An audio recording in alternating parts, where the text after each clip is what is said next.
Es esmu urbis. Zobās urbis. Es urbju. Daudz. Saprotiet, esmu tāds. Tā kā ierocis. Es jūtos vienmēr pacelāt. Cilvēki no manis baidās.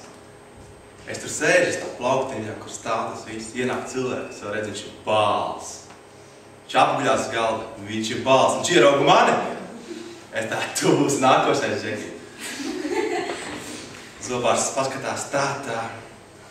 Nu, teica caurums. Es tā, caurumu patīk. Kad ir caurumi, tad ir urbis. Un kad ir urbis, tad es strādāju. Vienā atnāca tāds tantuks. Nebija bāls. Viņi visi ir bāli. Ienāk iekšā, apsēžas, apskatās mani. Apskatās labi, es tur, ko tā? Es tā šokējoši. Kāpēc tantuks nebaidās no urba? Visi baidās no urbiem. Visi kliedz, brēc, raud, pīkst, sarojās kaut kā šitā, te, kad ir urbi. Man te patīk. Viņa nē, apguļās. Tā kā saprotu, tā kā būtu kaut kā tāda šitā, te paņēmus vienalga, apguļās. Ienāk paskatās mani, nē, tā kā. Pienāk zobārs pie viņas.